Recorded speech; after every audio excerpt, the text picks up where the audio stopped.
Hello and welcome to a new video. This is the second part of religious conversions. In the previous part, we discussed about what is religious conversion. എന്താണ് religious conversion, different type of religious conversion, അതിൽ മെലോണിസ് perspective about the religious conversion processes, പിന്നെ aspect of religious conversion നമ്മൾ discuss ചെയ്തു. അതിൽ പ്രോകൾട്രിസ്റ്റ് and anti കൾട്ടിസ്റ്റിനെ പറ്റി നമ്മൾ discuss ചെയ്തു. സോ അതായിരുന്നു നമ്മുടെ ഫസ്റ്റ് പാർട്ടിൽ. Now let's move on to a second video. So first video കണ്ടിട്ടില്ലെങ്കിൽ ഫസ്റ്റ് പാർട്ട് കണ്ടിട്ട് ഈ വീഡിയോ കാണുക. നിങ്ങൾ ഈ ചാനൽ ഇതുവരെ സബ്സ്ക്രൈബ് ചെയ്തിട്ടില്ലെങ്കിൽ please do subscribe and support. So let's get started. അപ്പോൾ ആദ്യം നമ്മളിതിൽ ഡിസ്കസ് ചെയ്യുന്ന ഒരു കേസ് സ്റ്റഡിയാണ് റിലീജിയസ് കൺവേർഷൻ്റെ ഒരു example which is conversion to ജൂതയിസം. ജൂതമതത്തിലോട്ടുള്ള ഒരു കൺവേർഷനാണ് നമ്മൾ ഡിസ്കസ് ചെയ്യുന്നത്.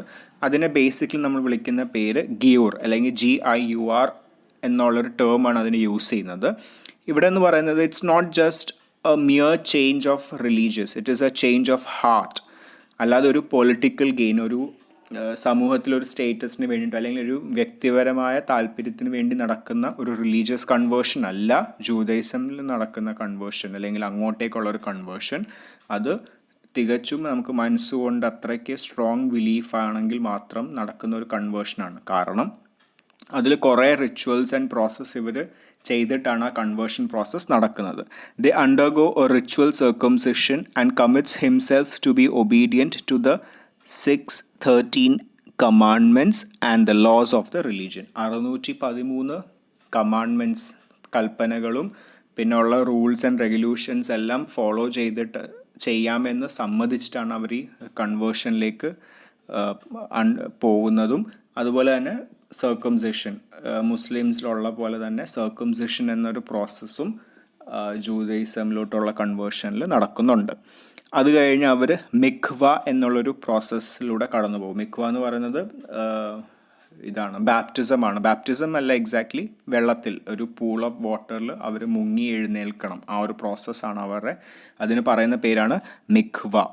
അത് കഴിഞ്ഞിട്ടാണ് അവർ ശരിക്കും ഒരു കംപ്ലീറ്റ് ആയിട്ട് ജൂതയിസമിലേക്ക് കൺവേർട്ടായി നമുക്ക് പറയാൻ പറ്റുക. The convert also leave his old name and identity behind and takes on a Jewish name to signify the break with the past religion. He or she is now considered to be in the new family and is son or daughter of the patriarch Abraham. അപ്പോൾ അവർ conversion complete ആകുമ്പോൾ അവരൊരു പുതിയ ജൂതമതത്തിന് ചേർന്ന ഒരു പേരും സ്വീകരിക്കും. അങ്ങനെ അവർ complete ആയിട്ട് അവരുടെ പഴയ റിലീജിയനെ ഉപേക്ഷിച്ച് ഒരു ജൂതയിസം ഒരു അവരുടെ റിലീജിയനായിട്ട് സ്വീകരിക്കുകയാണ് നടക്കുന്നത്. ഓക്കെ, അപ്പോൾ അവരെ നമുക്കൊരു ജൂസ് ആയിട്ട് തന്നെ നമുക്ക് സങ്കല്പിക്കാനും അല്ലെങ്കിൽ അവരെ നമുക്ക് കംപ്ലീറ്റ്ലി അവരുടെ ഔട്ട്ലുക്കിൽ തന്നെ ആ ഒരു ചേഞ്ച് നമുക്ക് കാണാൻ സാധിക്കും. അവരെ പിന്നീട് അറിയപ്പെടുന്നത് തന്നെ ഏബ്രഹാമിൻ്റെ സന്തതികളായിട്ടായിരിക്കും നമ്മൾ അവരെ വിശേഷിപ്പിക്കുക. സോ അത്ര സ്ട്രോങ് ആയിട്ടുള്ളൊരു കൺവേർഷൻ പ്രോസസ്സാണ് ജൂതയിസമിലുള്ളത്. Second case study is conversion to Christianity. The New Testament, Jesus commanded the Christians to go out to all parts of the world and convert them to Christianity. Thus, evangelism has been part of Christianity since Christ's time itself. Here we find that according to Christian faith, that conversion is an act of God. അപ്പോൾ ഇവിടെ ക്രിസ്ത്യാനിറ്റിയിലോട്ടുള്ള conversion എന്ന് പറയുന്നത് ദൈവത്തിൻ്റെ കൽപ്പനയാണ് എന്നുള്ള രീതിയിലാണ് അവിടുത്തെ conversion നടക്കുന്നത്. ബിക്കോസ് ജീസസ് ക്രൈസ്റ്റ് തൻ്റെ ശിഷ്യന്മാരോട് പറഞ്ഞിരുന്നു, നിങ്ങൾ ലോകത്തെ നാനാഭാഗത്തും പോയിട്ട് അവിടെ ദൈവത്തിൻ്റെ സുവിശേഷം അറിയിക്കുക, അവരെയൊക്കെ ദൈവത്തിൻ്റെ അരികിലേക്ക് കൊണ്ടുവരിക എന്നുള്ളൊരു കോൺസെപ്റ്റാണ് പറഞ്ഞത്. അപ്പോൾ ജീസസ് ബിലീവേഴ്സ് ആയതുകൊണ്ട് തന്നെ അവരതിനെ ക്രിസ്ത്യാനിറ്റിയായിട്ട് ചേർത്ത് ആൾക്കാരെ ക്രിസ്ത്യാനിറ്റിയിൽ ചേർക്കുന്ന ഒരു പ്രോസസ്സാണ് നമ്മൾ കണ്ടുവരുന്നത്. Christian baptism which requires dipping into water similar to Jewish requirement. അപ്പോൾ ജൂയിഷിൽ നമ്മൾ മിഖ്വ കണ്ട പോലെ തന്നെ ക്രിസ്ത്യാനിറ്റിയിലും നമുക്കറിയാം അല്ലേ, ബാപ്റ്റിസം അല്ലെങ്കിൽ വെള്ളത്തിൽ മുങ്ങി എഴുന്നേൽക്കുന്ന ആ ഒരു പ്രോസസ്സും ഇവിടെയും കൺവേർഷൻ്റെ ഭാഗമായിട്ടുണ്ട്. Christianity and Islam are both active in the field of preaching their faith and actively seeking converts to their religion. അപ്പം ക്രിസ്ത്യാനിറ്റിയും ഇസ്ലാമിക് റിലീജിയനിലുമുള്ളൊരു കോമൺ കാര്യമാണ് എന്ത്, പ്രീച്ചിങ്.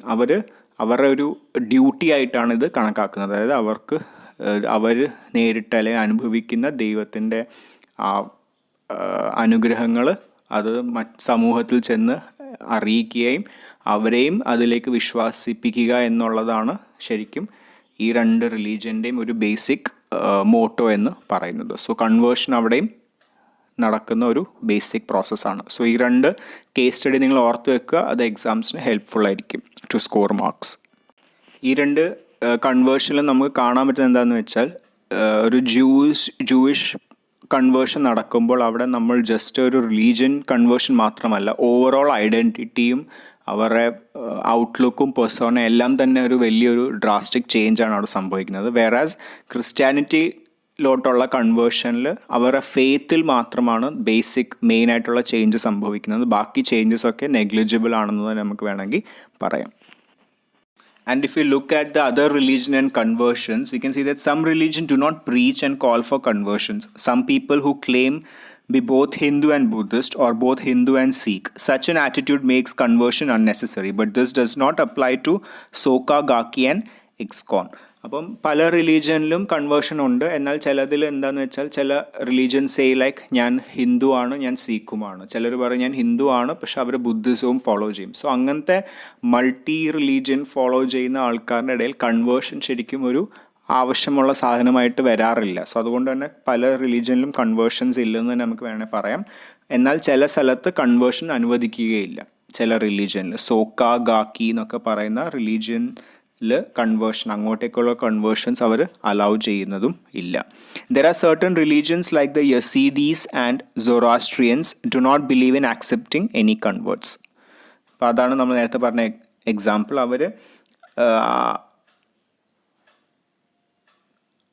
റിലീജിയനിലോട്ട് അല്ലെങ്കിൽ അവരുടെ ആ ഒരു കൾച്ചറിലോട്ട് പുറത്തു നിന്നുള്ള കൺവേർട്ടീസിനെ അവർ പ്രോത്സാഹിപ്പിക്കാറില്ല, അല്ലെങ്കിൽ അവർക്കുള്ള റിലീജിയൻ അവിടെ തന്നെ. അപ്പം മോസ്റ്റ് ഓഫ് ദ മാരേജസും ഒക്കെ അങ്ങനെ തന്നെ ആയിരിക്കും. അവർക്ക് ആ ഉള്ളിൽ നിന്ന് തന്നെ റിലേഷൻസ് ഉണ്ടാവണം എന്നുള്ളത് ഭയങ്കര സ്ട്രിക്റ്റ് റൂൾസ് ആയിരിക്കും. അപ്പം ക്രിസ്ത്യാനിറ്റിയിൽ നമ്മൾ പറഞ്ഞ പോലെ തന്നെ ഇങ്ങനെ ഒരു റിലീജിയൻ്റെ കാര്യം പോയി മറ്റിടത്ത് പ്രീച്ച് ചെയ്യുന്നത് എന്നുള്ളൊരു പ്രോസസ്സിനെയാണ് നമ്മൾ proselytism എന്ന് പറയുന്നത്. Proselytism is an effort to change the belief and action of a person in order to change his religion point of view. അപ്പോൾ പ്രീച്ച് ചെയ്യാമെന്ന് മാത്രമല്ല, ഇപ്പോൾ ക്രിസ്ത്യാനിറ്റിയിലെ കൺവേർഷൻസ് എന്ന് പറയുമ്പോൾ നമ്മളൊരു സ്ഥലത്ത് പോയിട്ട് ദൈവത്തിൻ്റെ മഹത്വം വിളിച്ചു പറയുന്നു, അവിടെ വെച്ച് അത് നിൽക്കുകയാണെങ്കിൽ it's fine.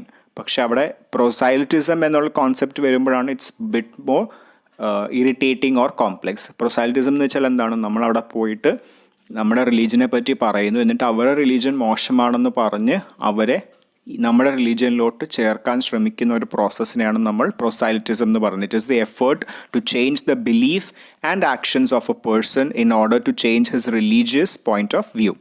Thus in the Bible say, ഇപ്പോൾ ബൈബിളിൽ പറയുന്ന ആ ഒരു ടേമിനെയാണ് അതിനെ വളച്ചൊടിച്ചിട്ടാണ് ആ ഒരു proselytism എന്ന പ്രാക്ടീസ് നടത്തുന്നത്. സോ ഇറ്റ്സ് കൈൻഡ് ഓഫ് ഇവാഞ്ചലിസമിൻ്റെ ഭാഗമാണ്. അതുകൊണ്ട് നമ്മൾ പല ക്രിസ്ത്യൻ പള്ളികളിലൊക്കെ പോയി കഴിയുമ്പോൾ അവിടെ കുറേ ബൈബിൾസ് വെച്ചേക്ക് നമുക്ക് കാണാം അല്ലേ, ആർക്ക് വേണമെങ്കിലും എടുക്കാം. അതുപോലെ ചില ക്രിസ്ത്യൻ സ്കൂളുകളിലൊക്കെ ബൈബിൾ ഡിസ്ട്രിബ്യൂട്ട് ചെയ്യും, വേണമെങ്കിലും വേണ്ടെങ്കിലും they just distribute. So it's a kind of proselytism. അവർ നേരിട്ട് വന്ന് പറയുന്നില്ലെങ്കിൽ പോലും അവർ ആ റിലീജിയൻ താല്പര്യപ്പെട്ടോട്ടെ എന്ന് കരുതി they are doing it. So such activities are somewhat very nuisance for other people. അപ്പോൾ അത് പല ആൾക്കാർക്കും അതൊരു ന്യൂസൻസ് ആയിട്ട് ഫീൽ ചെയ്യാം. Hence many anti conversion laws was proposed by religious believers thought that it's a violation of freedom of faith. പക്ഷെ എന്നാൽ പലർക്ക് nuisance ആണെങ്കിൽ അതുകൊണ്ട് തന്നെ അതിനെതിരെ കുറേ റൂൾസ് ആൻഡ് റെഗുലേഷൻ വന്നു, അതായത് ഇങ്ങനെ ചെയ്യാൻ പാടില്ലെന്ന്. പക്ഷെ അപ്പോഴും ആൻറ്റി കൺവേർഷൻ ലോയും പ്രൊപ്പോസ് ചെയ്തു, ലൈക്ക് ഇങ്ങനത്തെ പ്രീച്ചിങ്സ് should not be allowed എന്നുള്ള രീതിയിൽ. ഓക്കെ, ലാസ്റ്റ് സെക്ഷനാണ് മോഡൽസ് ഓഫ് കൺവേർഷൻ. അതിൽ first model is the extrinsic model. ഈ മോഡൽ നമുക്കറിയാം അല്ലേ, നമ്മൾ ഫിലിംസിൽ കണ്ടിട്ടുണ്ട്. ട്രാൻസ് വന്ന ഫിലിമിൽ കാണുന്ന ആ ഒരു കോൺസെപ്റ്റാണ് ഇവിടെ ഉപയോഗിക്കുന്നത്. Hypnosis and trance states are included so that would be convert become hyper suggestible and is easily able to adjust his or her viewpoint to fit to the cult. അപ്പോൾ ഒരു ഗ്രൂപ്പ് ഓഫ് ആൾക്കാരുടെ ഇടയിൽ വന്നിട്ട് charismatic views കാണിക്കുക, അല്ലെങ്കിൽ magics കാണിക്കുക, അല്ലെങ്കിൽ സാക്ഷ്യം പറയിപ്പിക്കുക. അത് റിയൽ ആണോ ഫേക്ക് ആണോ എന്നുള്ളത് സെക്കൻഡറി ഡിസ്കഷൻ പോയിൻ്റ് ആണ്. ബട്ട് സ്റ്റിൽ ആ ഒരു പ്രോസസ്സ് അല്ലെങ്കിൽ അതുവഴി ആൾക്കാരിലെ ഒരു സ്റ്റേജിലേക്ക് കൊണ്ടുവരിക. അതായത് അവരെ കൊണ്ട് അവർ പോലും അറിയാതെ റിലീജിയസ് ചേഞ്ച് കൺവേർഷൻ നടത്തിപ്പിക്കുന്ന ഒരു പ്രോസസ്സിനെയാണ് എക്സ്ട്രിൻസിക് മോഡൽ എന്ന് പറയുന്നത്. സോ അതിന് എക്സ്ട്രിൻസിക് മോഡൽ എന്ന് പറയാൻ കാരണം അത് അവർ പുറത്തു നിന്നുള്ള ഒരു എക്സ്റ്റേണൽ ഫോഴ്സ് കാരണം ഉണ്ടാവുന്ന ചേഞ്ചാണ് അല്ലേ. ഇപ്പം നമ്മളൊരു ഒരു ഗ്രൂപ്പിൽ പോയിട്ട് കറിസ്മാറ്റിക് പ്രോഗ്രാമിൽ പങ്കെടുക്കുമ്പോൾ അവർ തരുന്ന ആ ഒരു ഇൻഫ്ലുവൻസ് കാരണമാണ് അവിടെ റിലീജിയസ് കൺവേർഷൻ നടക്കുന്നത്. So that's A extrinsic model of conversion. Okay. This model indicates that this process of indoctrination ends up putting wrong ideas in the mind of their members who pose to be chosen ones of the Lord and are destined for quick salvation, unlike the people who are not part of their group. അപ്പോൾ ഇങ്ങനത്തെയുള്ള ഈ ഒരു മോഡലിൻ്റെ പ്രശ്നം എന്താണെന്ന് വെച്ചാൽ അവരൊരു തെറ്റായ സന്ദേശമാണ് സമൂഹത്തിന് കൊടുക്കുന്നത്, വിച്ച് സേസ് അതായത് ഈ കൾട്ട് അല്ലെങ്കിൽ ഈ ഗ്രൂപ്പിലുള്ളവർ അല്ലെങ്കിൽ ഈ റിലീജിയനിൽ വിശ്വസിക്കുന്നവർക്ക് മാത്രം നന്മ ലഭിക്കും അല്ലെങ്കിൽ അവർക്ക് മാത്രം രക്ഷ ലഭിക്കും, ഇതിനെ വിശ്വസിക്കാത്തവരൊക്കെ നശിച്ചു പോകും എന്നുള്ള ടൈപ്പ് ഓഫ് എന്താ പറയുക സന്ദേശമാണ് അവർ സമൂഹത്തിന് കൊടുക്കുന്നത്. സോ ആ ഒരു തെറ്റായ പ്രോസസ്സാണ് ഈ എക്സ്ട്രിൻസിക് മോഡലിൽ ഉള്ളത്. എന്നാൽ രണ്ടാമത്തെ ടൈപ്പ് ഓഫ് മോഡൽ ഓഫ് കൺവേർഷനാണ് ഇൻട്രിൻസിക് മോഡൽ. ഇതാണ് ഏറ്റവും ആവശ്യമുള്ള type of model, which is on the basis of personal decision experience with almost zero external factor. പുറത്തുനിന്ന് ആരും പറയാതെ നമുക്ക് തോന്നി ചിലപ്പോൾ ഞാൻ പ്രാർത്ഥിച്ച് എനിക്ക് ആ പെർട്ടിക്കുലർ റിലീജിയൻ അല്ലെങ്കിൽ അതിൻ്റെ ദൈവത്തിനോട് അല്ലെങ്കിൽ ആ റിലീജിയസ് ഗ്രൂപ്പ് വിശ്വസിക്കുന്ന ദൈവത്തിനോട് തോന്നുന്ന ആ ഒരു ഇൻറ്റിമേഷൻ, ആ ഒരു സ്നേഹം, ആ ഒരു ഭക്തി കാരണം ഞാൻ റിലീജിയൻ മാറുകയാണ്, എൻ്റെ അനുഭവം കൊണ്ട് മാറുകയാണെങ്കിൽ so that is purely my decision. വേറെ ആൾ പറഞ്ഞിട്ടോ അല്ലെങ്കിൽ വേറെ ആൾ ഫോഴ്സ് ചെയ്തിട്ടോ അല്ല, എൻ്റെ അനുഭവം കൊണ്ട് ഞാൻ മാറുന്നു, എൻ്റെ ഇഷ്ടം കൊണ്ട് മാറുന്നു വിത്ത് സീറോ എക്സ്റ്റേണൽ ഫോഴ്സ് ആണെങ്കിൽ ആ ടൈപ്പ് ഓഫ് കൺവേർഷൻ മോഡൽ നമ്മൾ പറയുന്നതാണ് ഇൻട്രിൻസിക് മോഡൽ. ഓക്കെ,